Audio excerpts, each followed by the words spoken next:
Assalamualaikum warahmatullahi wabarakatuh. Jumpa lagi bersama saya dalam pembelajaran jarak jauh. Dalam video ini akan disampaikan materi tentang pengantar manajemen ya. Oleh karena itu silakan Anda menyimak, nanti asisten saya yang akan menjelaskannya secara utuh. Tetap semangat dalam mengikuti pembelajaran dan pengetahuan khususnya pada mata pelajaran ekonomi, dan selalu jaga kesehatan. Selamat mengikuti. Oke, terima kasih bos. Ya, itu tadi bos saya itu sebagai pembuka ya. Baiklah, kita akan masuk materi tentang manajemen ya. Di era globalisasi ini, persaingan bisnis yang semakin tajam mengharuskan kita mengubah bentuk organisasi yang cenderung berbeda dengan masa lampau. Bentuk organisasi yang modern, fleksibel, dan tangguh terhadap perubahan lingkungan merupakan bentuk organisasi yang diharapkan pada masa sekarang ini. Untuk itu, organisasi membutuhkan manajemen yang baik, di mana seluruh anggota organisasi berusaha menerapkan semua konsep manajemen yang mengarah pada perbaikan terus-menerus. Untuk lebih jelasnya, mari ikuti penjelasan berikut tentang manajemen. Baiklah, yang pertama tentang pengertian manajemen. Kata manajemen itu berasal dari bahasa Prancis kuno ya, yaitu manajemen, yang memiliki arti seni melaksanakan dan mengatur. Beberapa pendapat ahli mengenai definisi tentang manajemen ini antara lain, yang pertama dari Mary Baker Collett, yang mendefinisikan bahwa manajemen ini sebagai seni menyelesaikan pekerjaan melalui orang lain. Definisi ini berarti bahwa seorang manajer bertugas mengatur dan mengarahkan orang lain untuk mencapai tujuan organisasi. Pendapat yang kedua menurut Ricky Griffin, ini menyebutkan bahwa manajemen ini sebagai sebuah proses perencanaan, pengorganisasian, pengkoordinasian, dan pengontrolan sumber daya untuk mencapai sasaran atau goals secara efektif dan efisien. Efektif berarti bahwa tujuan dapat dicapai sesuai dengan perencanaan, sementara efisien berarti bahwa tugas yang ada dilaksanakan secara benar, terorganisir, dan sesuai dengan jadwal.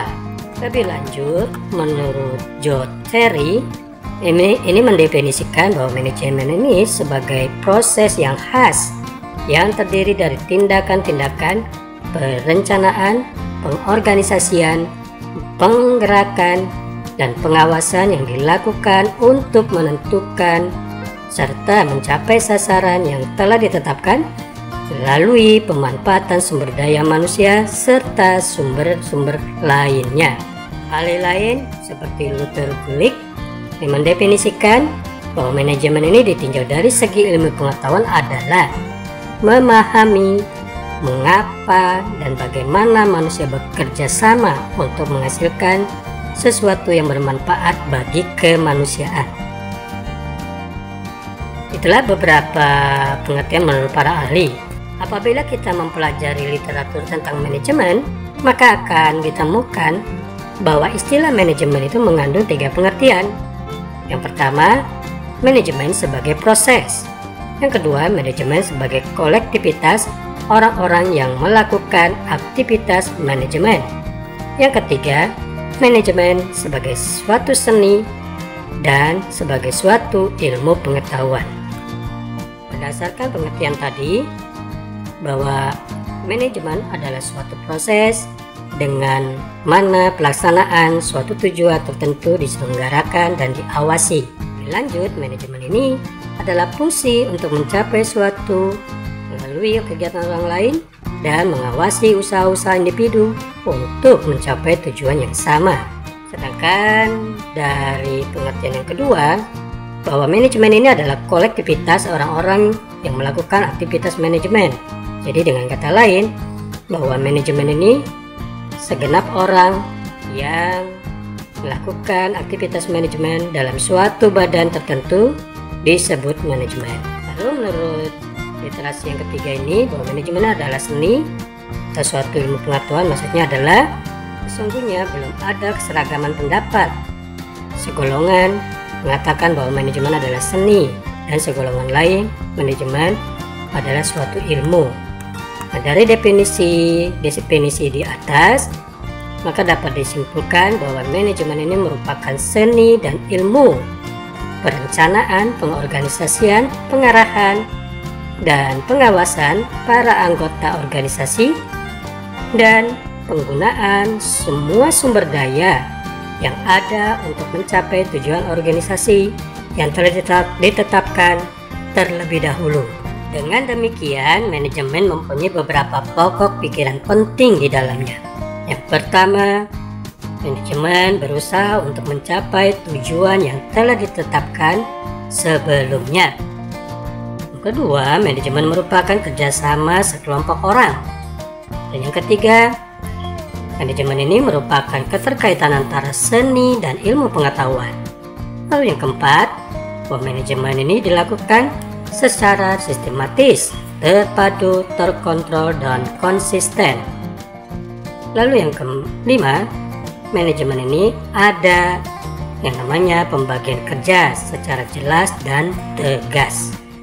Itulah beberapa hal terkait dengan pengertian manajemen.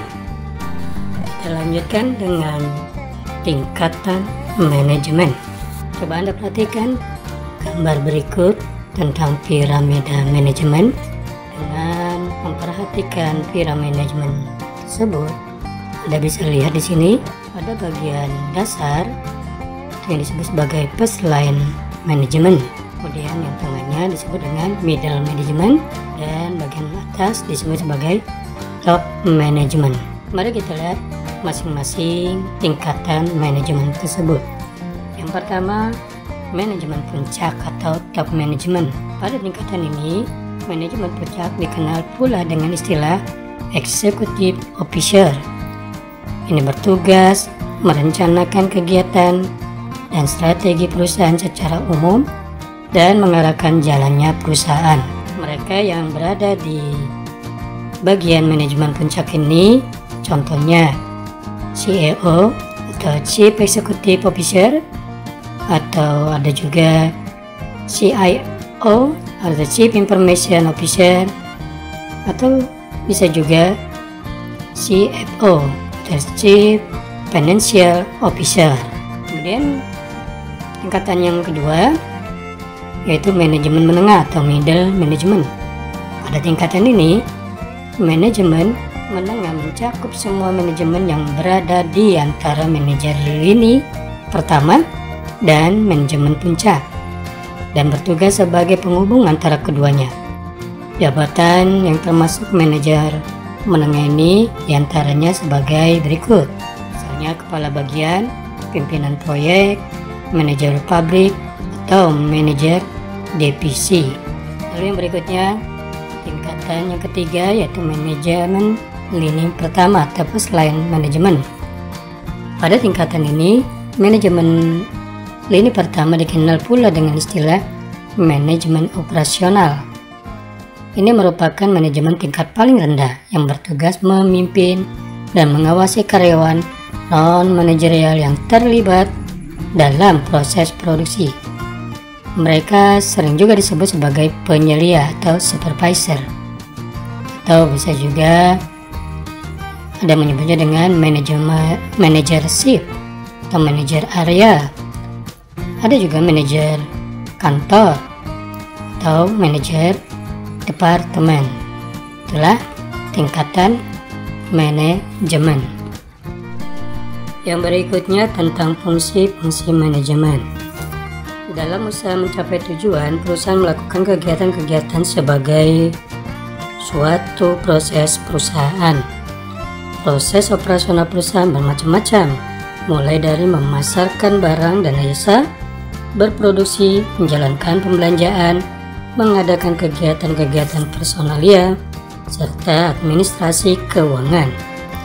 Pengaturan proses perusahaan dalam pengertian keseluruhan disebut juga sebagai usaha atau fungsi manajemen. Fungsi manajemen pertama kali diperkenalkan seorang industrialis Prancis bernama Henri Fayol pada awal abad ke-20.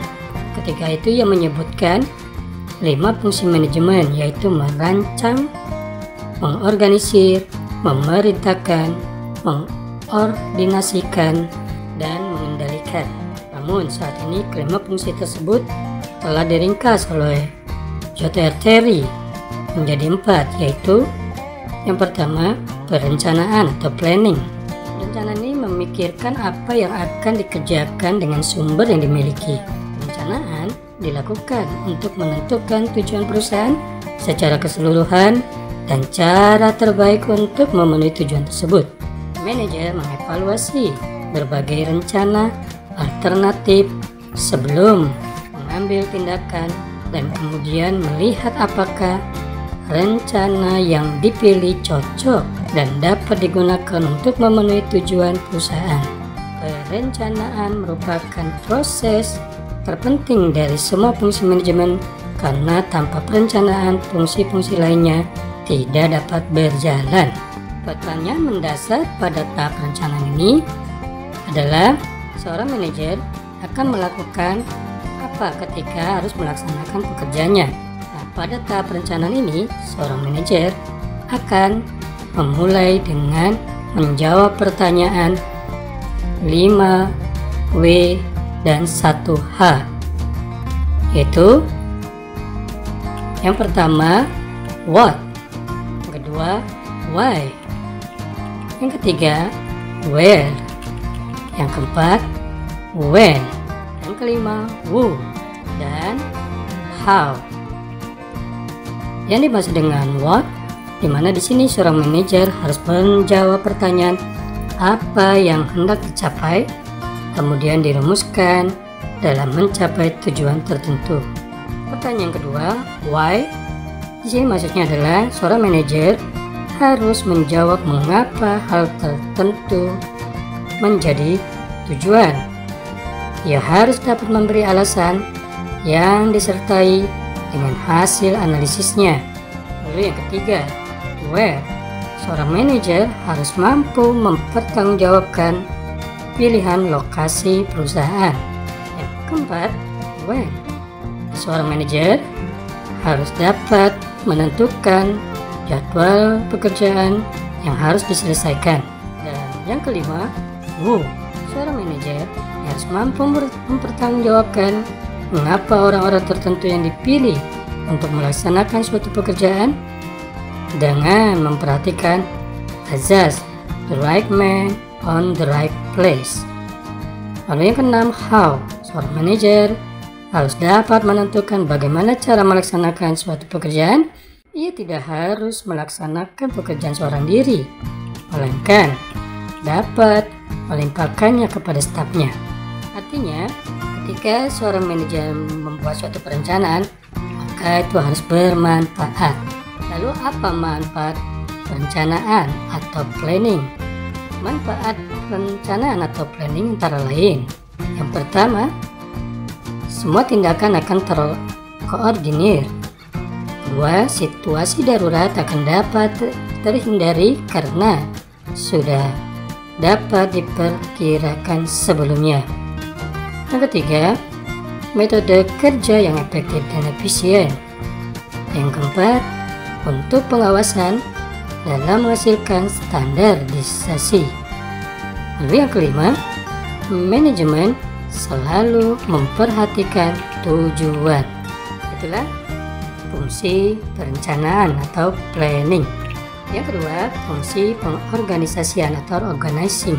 Pengorganisasian ini dilakukan dengan tujuan membagi suatu kegiatan besar menjadi kegiatan yang lebih kecil. Pengorganisasian mempermudah manajer dalam melakukan pengawasan dan menentukan orang yang dibutuhkan untuk melaksanakan tugas-tugas yang telah dibagi-bagi tersebut.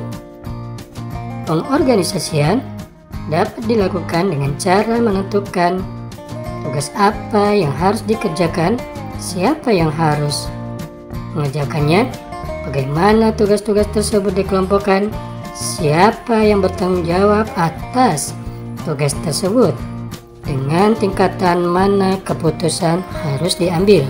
Ada beberapa bentuk organisasi yang lazim digunakan oleh perusahaan. Pertama, organisasi garis. Yang kedua, organisasi fungsional. Yang ketiga, organisasi garis dan staf. Yang dimaksud dengan organisasi garis adalah wewenang pimpinan langsung ditunjukkan kepada bawahan, sehingga bawahan bertanggung jawab langsung kepada pimpinan. Yang kedua, organisasi fungsional. Ini maksudnya adalah organisasi yang disusun berdasarkan sifat dan jenis fungsi yang harus dilaksanakan. Lalu yang ketiga, organisasi garis dan staf. Maksudnya adalah organisasi yang memberi wewenang kepada pimpinan untuk komando pada bawahan. Fungsi organisasi meliputi kegiatan berikut. Yang pertama, penentuan kegiatan diperlukan untuk mencapai tujuan-tujuan perusahaan. Yang kedua, penggolongan kegiatan-kegiatan perusahaan. Yang ketiga, penugasan setiap kegiatan kepada kelompok-kelompok yang telah ditentukan sesuai dengan keahlian masing-masing. Itulah fungsi pengorganisasian. Fungsi manajemen ketiga, pelaksanaan atau executing. Fungsi pelaksanaan ini maksudnya adalah menggerakkan orang-orang agar bekerja sesuai dengan tujuan yang telah ditetapkan. Pelaksanaan merupakan fungsi manajemen yang paling penting karena berhubungan dengan sumber daya manusia. Dapat 3 gaya pelaksanaan kepemimpinan yang dikenal secara umum, yaitu yang pertama, otoriter, yang kedua, demokratis, yang ketiga, bebas. Gaya kepemimpinan yang otoriter ini menunjukkan di mana pimpinan tidak melibatkan bawahan dalam mengambil keputusan. Bawahan dianggap hanya melaksanakan pekerjaan dan bukan sebagai rekan kerja. Pimpinan otoriter menganggap pimpinan dan bawahan seperti hubungan antara majikan dan buruh. Yang kedua, gaya pimpinan demokratis. Ini di mana pemimpin mengakomodasi pendapat bawahan dalam pengambilan keputusan. Pemimpin demokratis menganggap diri dan bawahannya itu adalah satu tim.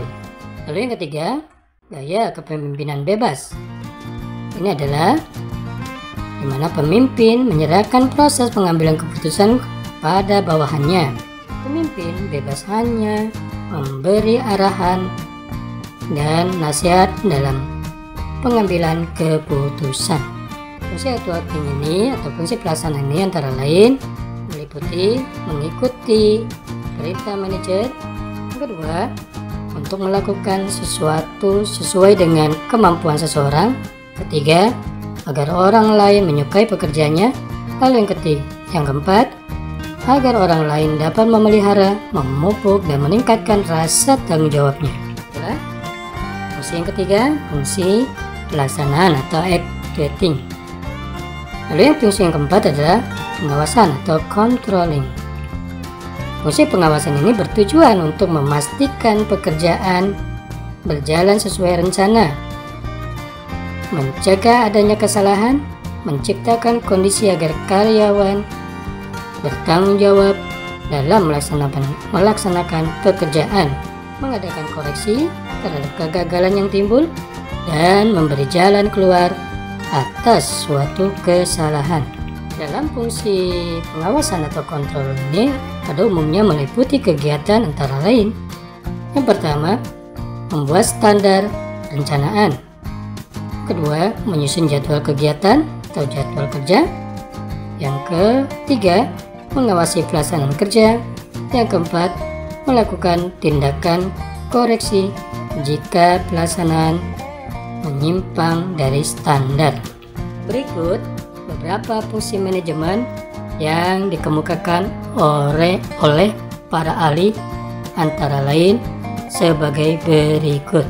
Anda perhatikan tabel berikut ini. Ya, yang berikutnya prinsip-prinsip manajemen dan bidang-bidang manajemen. prinsip-prinsip manajemen.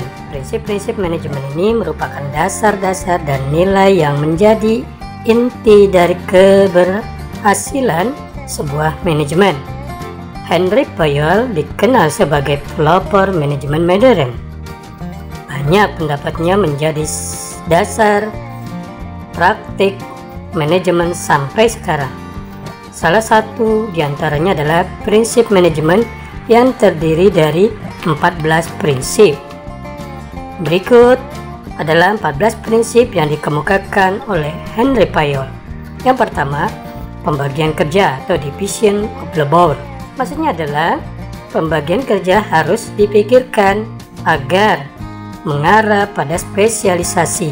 Semakin seorang terspesialisasi, semakin efisien dan efektif orang tersebut melaksanakan pekerjaannya. Yang kedua, otorisasi atau otoritas atau wewenang. Maksudnya adalah dalam pelaksanaan tugas, manajer harus memberi perintah kepada bawahan untuk menyelesaikan pekerjaan. Meskipun manajer memiliki otoritas untuk memerintah, ia tidak akan selalu mendapat respon yang positif dari bawahan. Hal ini dapat terjadi jika ia tidak memiliki otoritas pribadi, misalnya keahlian yang sesuai. Prinsip yang ketiga, disiplin. Anggota organisasi harus patuh pada aturan dan kesepakatan yang menjadi rambu-rambu organisasi. Menurut Henry Fayol, disiplin merupakan hasil kepemimpinan yang baik di semua jejaring organisasi. Misalnya, tiap tahun diberikan penghargaan kepada pegawai yang selalu hadir tepat waktu dan memberi teguran kepada pegawai yang bermalas-malasan. Prinsip yang keempat, kesatuan perintah atau unity of command. Maksudnya adalah setiap karyawan harus mendapat suatu perintah untuk suatu pekerjaan. Henry Fayol mengatakan, kalau seorang karyawan harus bertanggung jawab kepada beberapa atasan akan mengakibatkan petunjuk yang bertentangan dengan otoritas yang membingungkan. Prinsip yang kelima, kesatuan arah atau unity of direction.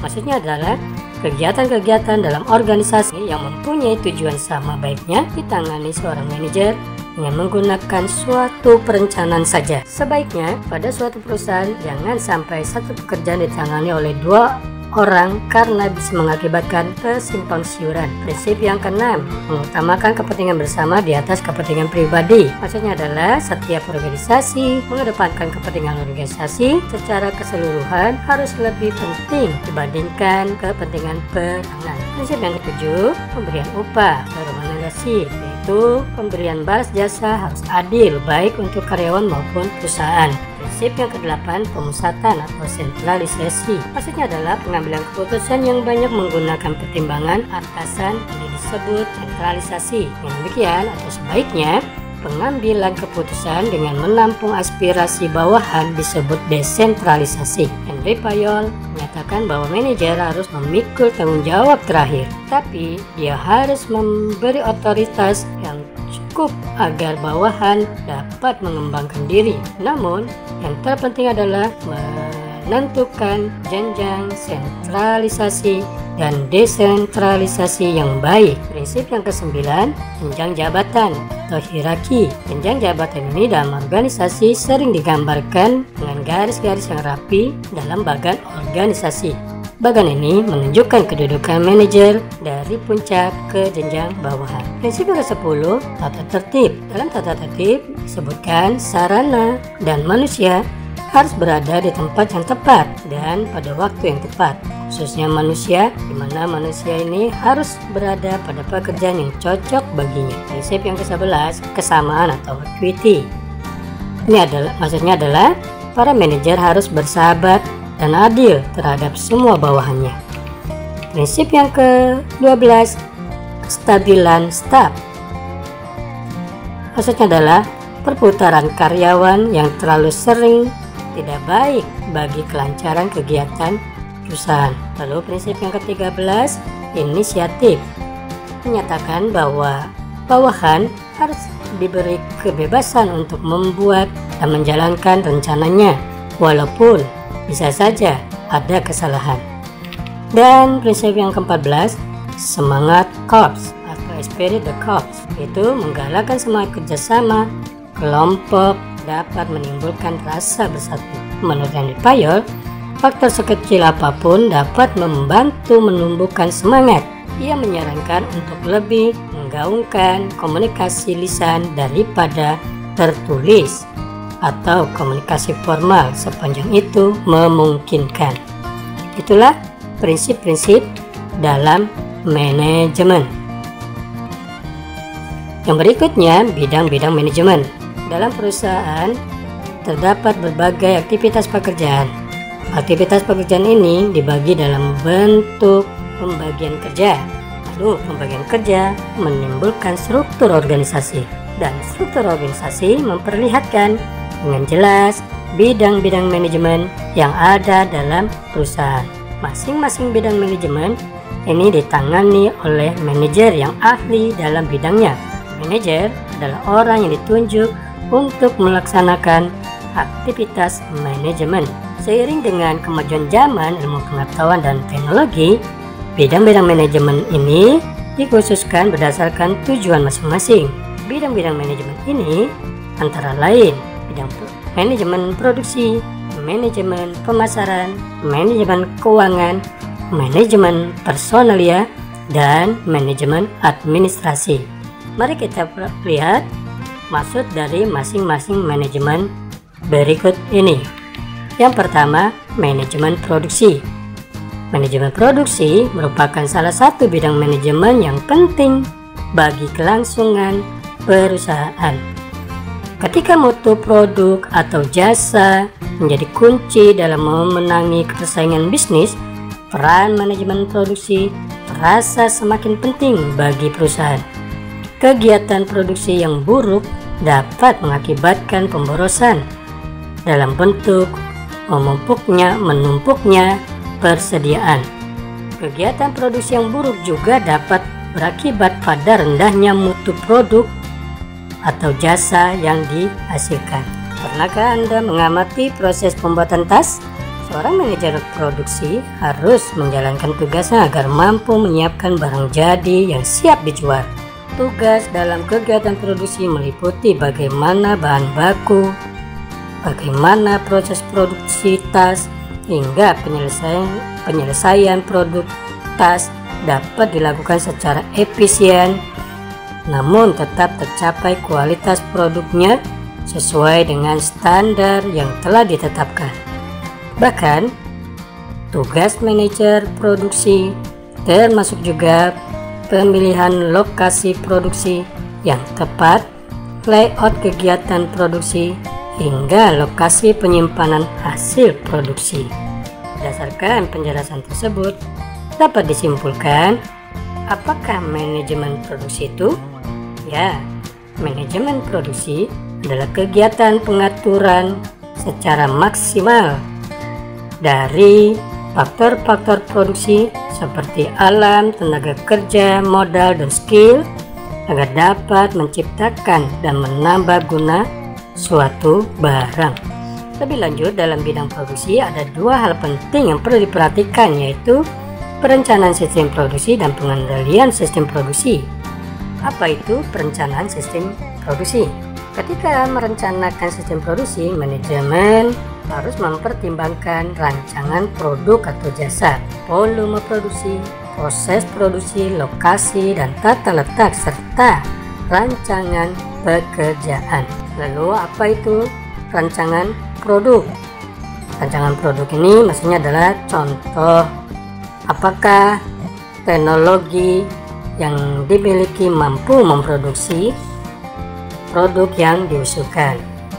Sedangkan volume produksi memperhatikan kapasitas produksi yang dimiliki, apakah fasilitas produksi yang dimiliki mampu menghasilkan produk dalam jumlah yang sesuai dengan yang diharapkan. Sedangkan yang ketiga, ini proses produksi ini maksudnya adalah apakah proses produksi memerlukan dukungan teknologi yang baru dan canggih, atau cukup dengan memodifikasi teknologi yang sudah ada. Tentang lokasi dan tata letak. Lokasi dan tata letak ini didesain sehingga proses produksi efisien. Gudang penyimpanan, bahan baku, dan barang jadi sebaiknya saling berdekatan dengan lokasi produksi. Dan yang berikutnya, rancangan pekerjaan. Ini maksudnya adalah ditetapkannya cara yang terbaik untuk melaksanakan pekerjaan. Berikutnya, pengendalian sistem produksi. Pengendalian sistem produksi ini berkaitan dengan dua masalah utama manajemen operasional, yaitu pengendalian mutu dan manajemen persediaan. Maksud dari pengendalian mutu ini adalah dengan memperhatikan bahan baku, penggunaan teknologi maju, penetapan tanggal berlakunya produk, dan pengemasan. Sedangkan manajemen persediaan ini adalah berhasil tidaknya perusahaan menjual barang bergantung pada ada tidaknya persediaan. Oleh karena itu, harus dipikirkan jumlah persediaan yang ideal agar perusahaan beroperasional secara efisien dan efektif. Itulah manajemen produksi ya. Yang berikutnya, bidang manajemen pemasaran. Philip Kotler mengartikan pemasaran ini sebagai kegiatan manusia untuk memenuhi kebutuhan dan keinginan melalui proses pertukaran. Manajemen pemasaran adalah kegiatan manajemen berdasarkan fungsinya yang pada intinya berusaha untuk mengidentifikasi apakah sesungguhnya yang dibutuhkan konsumen dan bagaimana cara pemenuhannya dapat diwujudkan. Lalu, apakah fungsi manajemen pemasaran ini? Secara umum, fungsi manajemen pemasaran sama dengan fungsi manajemen, namun lebih spesifik pada fungsi manajemen pemasaran. Menurut Philip Kotler, bahwa proses yang mencakup analisis, perencanaan, pelaksanaan, dan pengawasan juga mencakup barang dan jasa serta gagasan berdasarkan pertukaran dengan tujuan memberikan kepuasan kepada atau bagi pihak yang terkait. Dari pengertian pemasaran di atas, manajemen pemasaran ini dapat diartikan sebagai kegiatan pengaturan secara optimal dari fungsi pemasaran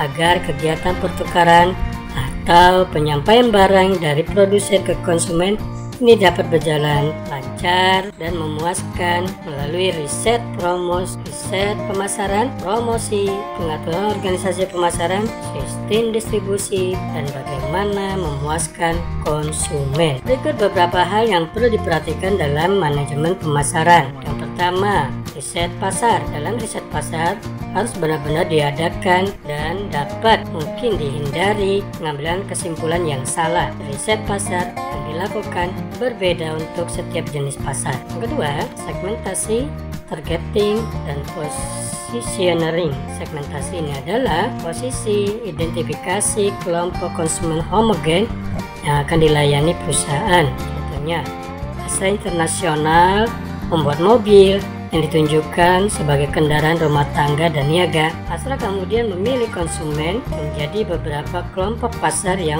homogen. Contohnya, kelompok yang menyukai mobil sedan, atau keluarga yang menyukai mobil minibus, atau yang lainnya ya. Kelompokan segmen pasar ini ke dalam beberapa kelompok homogen inilah yang disebut sebagai targeting. Selanjutnya, katakanlah Astra menargetkan untuk melayani pasar kendaraan keluarga jenis minibus, maka proses selanjutnya adalah positioning, di mana dalam hal ini Astra memposisikan kendaraan minibus yang diproduksinya sebagai kendaraan keluarga jenis minibus yang hemat bahan bakar. Yang ketiga, bauran pemasaran. Perhatikan gambar berikut ini, bahwa bauran pemasaran ini berkaitan dengan bagaimana strategi pemasaran, timbal balik dari produk, lalu harga, promosi, dan distribusi ini akan saling terkait ya. Lalu yang keempat, kepuasan pelanggan. Ini merupakan kebutuhan yang harus dipenuhi, di mana kebutuhan ini mengacu kepada kepuasan konsumen dalam jangka panjang yang dapat dipenuhi dengan memperhatikan beberapa hal, yaitu mutu barang, kemudahan mendapatkan produk, dan pelayanan yang baik. Itulah tentang bidang manajemen pemasaran. Yang ketiga, bidang manajemen keuangan. Manajemen keuangan ini adalah manajemen yang berhubungan dengan langkah untuk mendapatkan dana yang dibutuhkan dan bagaimana penggunaannya dalam rangka mencapai tujuan. Hal-hal yang berkaitan dengan manajemen keuangan adalah yang pertama, sumber dana, yang kedua, penggunaan dana, yang ketiga, pengawasan penggunaan dana yang perlu dilakukan. Yang pertama, sumber dana itu bisa berasal dari perusahaan, yaitu perusahaan dapat memperoleh dana dari perusahaan dengan kebijakan menahan pembagian dividen. Yang kedua, dana yang berasal dari luar perusahaan, di mana perusahaan dapat memperoleh dana dari luar perusahaan seperti pasar modal, pinjaman dari bank, dan sumber-sumber lainnya. Berikutnya, penggunaan dana. Dana ini harus digunakan sebaik mungkin agar nilai perusahaan semakin meningkat. Dana tersebut dapat digunakan untuk hal-hal yang sebagai berikut. Yang pertama, menanam modal jangka pendek yang dapat diwujudkan dalam usaha-usaha yang bersifat sementara, misalnya pembelian surat berharga dan tabungan. Yang kedua, penanaman modal jangka panjang yang dapat diwujudkan dalam usaha-usaha yang bersifat permanen, misalnya pembangunan bertingkat atau pemberian pinjaman dalam jangka waktu pengembalian yang lebih dari 1 tahun. Lalu berikutnya, pengawasan penggunaan dana. Dana yang digunakan harus diawasi agar sesuai dengan tujuan yang telah ditetapkan. Kesalahan penggunaan dana dapat mengakibatkan kerugian perusahaan. Oleh karena itu, perusahaan sebaiknya menetapkan pola penggunaan dana yang disertai pola pengawasan. Itulah tentang manajemen keuangan. Yang keempat, manajemen sumber daya manusia. Manajemen sumber daya manusia ini dikenal juga sebagai manajemen personalia. Maksudnya adalah bahwa perencanaan, pengorganisasian, pengarahan, dan pengendalian atas pengadaan tenaga kerja, pengembangan, kompensasi, integrasi, pemeliharaan, dan pemutusan hubungan kerja dengan sumber daya manusia untuk mencapai sasaran perorangan. Hal-hal yang berhubungan dengan manajemen personalia antara lain: yang pertama, penerimaan pegawai, kedua, penilaian pegawai, promosi pegawai, dan motivasi. Yang pertama, penerimaan pegawai. Langkah-langkah dalam yang diperlukan dalam penerimaan pegawai itu yaitu ada analisis jabatan, kedua, seleksi penerimaan pegawai, lalu yang ketiga, pelatihan dan pendidikan. Yang kedua, penilaian pegawai. Pegawai sebagai bagian dari perusahaan harus dinilai dari prestasi dan kemampuannya dalam melakukan pekerjaan. Penilaian harus didasarkan atas sikap yang objektif. Yang ketiga, promosi dan mutasi. Proses penilaian pegawai dapat menjadi dasar beberapa kemungkinan tindakan seperti memberhentikan, dipindahkan di lingkup pekerjaan yang lebih sempit, dipindahkan ke jabatan lain, dan promosi pemberian jabatan kepada seseorang untuk menduduki jabatan yang lebih tinggi. Keempat, motivasi. Seseorang perlu diberi motivasi, misalnya memberikan penghargaan atas prestasi, pujian, dan kepastian pengembangan diri pada perusahaan. Itulah manajemen sumber daya manusia atau manajemen personalia. Yang kelima, manajemen administrasi. Manajemen administrasi ini adalah memberi perhatian pada pemberian layanan di bidang administrasi, penggunaan alat yang efektif, dan kemudahan pada bidang lain. Untuk itu perlu diperhatikan hal-hal sebagai berikut. Yang pertama, pengadministrasian kegiatan. Maksudnya adalah organisasi berukuran besar mempunyai kegiatan yang sangat banyak dan beragam, sehingga perlu pengadministrasian yang terpadu. Misalnya dalam hal data pegawai, hubungan kerja dalam maupun keluar, hubungan dengan pemerintah, lalu hubungan dengan jaringan komputer pusat dengan berbagai bidang lainnya. Kedua, pemakaian alat perkantoran. Pemakaian alat perkantoran ini harus efektif dan efisien agar menunjang kegiatan kemajuan organisasi. Ketiga, pemeliharaan organisasi. Maksudnya adalah bahwa manajemen administrasi harus menyediakan informasi yang dibutuhkan, misalnya data akuntansi untuk mengambil keputusan ekonomi. Agar dapat menyediakan informasi yang dibutuhkan, manajemen administrasi harus melakukan pengarsipan yang baik. Oke, yang berikutnya unsur-unsur manajemen ya. Istilah manajemen sering kita dengar, bahkan dalam berbagai aktivitas sehari-hari kata manajemen sering kita gunakan. Kalau Anda perhatikan atau menyaksikan pertandingan sepak bola, dalam pertandingan tersebut melibatkan dua tim yang berlawanan namun mempunyai tujuan yang sama, yaitu memasukkan gol yang lebih banyak ke gawang lawan. Keberhasilan tim untuk mencetak gol ke gawang lawan tidak lepas dari sebuah manajemen ya. Tim tersebut dikelola dengan baik oleh manajer sepak bola. Jadi, apakah manajemen itu? Nah, secara umum, istilah manajemen mengandung 3 pengertian, yaitu manajemen sebagai proses, kedua, manajemen sebagai kolektivitas dari orang-orang yang melakukan aktivitas manajemen, dan yang ketiga, manajemen sebagai suatu seni dan ilmu. Berikut, coba Anda perhatikan cuplikan pertandingan sepak bola berikut ini ya. Really good run and a finish. Salah played in and Mo Salah gives Liverpool the lead at Old Trafford.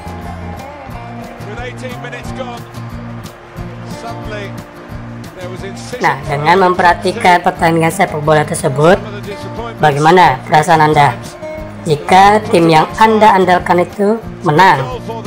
Atau jika tim yang Anda andalkan itu kalah? Satu hal yang harus dicermati dari kemenangan atau kekalahan tim tersebut adalah adanya pengelolaan manajemen ya. Apakah pengelolaannya itu baik ataukah pengelolaannya itu buruk? Tim sepak bola menjadi favorit Anda ketika menang karena ditunjang oleh beberapa hal, di antaranya kesejahteraan pemain yang terjamin dan latihan yang cukup. Jadi dapat dikatakan tim sepak bola Anda ini menang karena dipenuhinya sarana untuk memenangkan pertandingan. Dengan demikian dapat dikatakan seorang manajer memerlukan alat atau sarana untuk mencapai tujuan yang telah ditetapkan. Apakah sarana tersebut? Sarana atau tools atau alat manajemen yang diperlukan manajer disebut dengan the 6M. 6M ini terdiri atas man, money, materials, mesin, methods, dan market. 6 alat tersebut merupakan sumber daya yang diperlukan dalam organisasi atau perusahaan.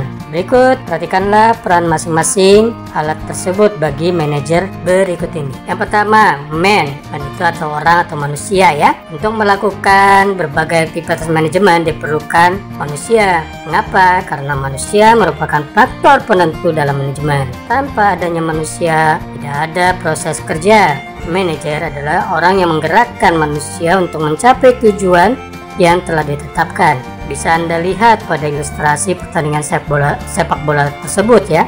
Seorang manajer tim sepak bola merupakan orang yang menggerakkan pemain pada bagiannya masing-masing. Tanpa orang yang tepat pada tempat yang tepat, tujuan yang diinginkan tidak akan tercapai secara maksimal. Prinsip the right man on the right place dapat diterapkan pada tim sepak bola. Yang kedua adalah unsur money atau uang. Itu Anda tahu ya, apa yang membuat pemain pertandingan sepak bola itu termotivasi untuk melakukan tugasnya masing-masing? Ya, karena honor pemain atau upah atau gaji ini mempengaruhi motivasi mereka bermain bola. Karena itu, uang dikatakan merupakan alat atau tools yang penting untuk mencapai tujuan. Begitu pula dalam organisasi atau perusahaan, uang berfungsi untuk membayar gaji bagi mereka yang melakukan proses perencanaan, mengadakan pengawasan, bekerja dalam proses produksi, membeli bahan, peralatan, dan sebagainya. Unsur yang ketiga, materials atau materi atau bahan. Dalam mencapai hasil yang diinginkan, seorang manajer tidak hanya membutuhkan manusia sebagai pelaksana kegiatan, akan tetapi material atau bahan, baik bahan setengah jadi maupun bahan jadi, diperlukan dalam proses pelaksanaan kegiatan. Kegiatan ini, karena itu material atau bahan juga merupakan sarana untuk mencapai tujuan. Sebagai contoh, dapat Anda perhatikan dalam pertandingan sepak bola tersebut, apa yang digunakan untuk mencapai gol? Tentu bola, ya. Nah, bola merupakan bahan agar pertandingan bisa berjalan dan gol bisa tercipta atau tercapai. Unsur yang keempat, mesin. Mesin ini merupakan salah satu kemajuan teknologi yang membantu pekerjaan manusia menjadi lebih mudah. Mesin sangat diperlukan dalam kegiatan operasional perusahaan. Salah satu tujuan penggunaan mesin adalah agar kegiatan manusia dapat dilaksanakan secara efektif dan efisien. Unsur yang kelima, metode atau metode. Metode ini adalah cara untuk melakukan pekerjaan agar berdaya guna dan berhasil guna. Untuk memperlancar jalannya usaha, diperlukan metode kerja yang tepat. Maka apa metode dianggap sebagai sarana atau alat bagi manajer dalam mencapai tujuan? Ya, pemilihan metode yang tepat akan menentukan tercapainya tujuan. Masing-masing metode memiliki daya guna dan hasil guna yang berbeda. Nah, unsur yang keenam, market atau pasar. Pasar merupakan faktor penting dalam mencapai tujuan perusahaan. Seorang manajer harus mampu menguasai pasar untuk memasarkan produknya. Mengapa demikian? Penguasaan pasar menjadi perusahaan tetap terjaga kelangsungan hidupnya, sehingga produksi tetap beroperasi dan tujuan utama perusahaan tercapai, yaitu pencapaian laba. Lalu, bagaimana mempertahankan pasar yang telah ada? Tentu saja, kualitas dan harga yang sesuai selera konsumen tetap terjaga. Lebih lanjut, menurut Harrington Emerson, manajemen ini mempunyai 5 unsur, yaitu yang pertama, manusia atau man. Ini dianggap sebagai sumber daya yang paling penting dalam keberhasilan atau kegagalan suatu organisasi yang sangat tergantung pada manusia. Yang kedua, uang atau money. Ini adalah unsur yang juga sangat penting, karena uang diperlukan dalam menjalankan usaha. Yang ketiga, bahan atau material yang diperlukan untuk menciptakan produk. Padi atau jagung, bibit, pupuk, dan pestisida merupakan contoh bahan produksi. Lalu yang keempat, mesin menjadi proses produksi lebih efisien dan ekonomis. Dan yang kelima, metode. Ini mengacu pada teknologi atau teknik produksi, di mana metode ini sangat penting untuk mencapai tujuan organisasi. Oke, itulah materi kita tentang manajemen. Saya berharap apabila Anda belum menguasai materi ini, silahkan Anda putar ulang video ini, buat catatan kecil agar Anda memiliki pengetahuan tentang pengantar manajemen ini. Sekali lagi, apabila Anda belum menguasai materi ini, silakan Anda putar ulang materi ini, tonton ulang videonya agar Anda lebih menguasai. Demikianlah penjelasan tentang pengantar manajemen. Terima kasih atas perhatiannya. Saya akhiri. Wassalamualaikum warahmatullahi wabarakatuh.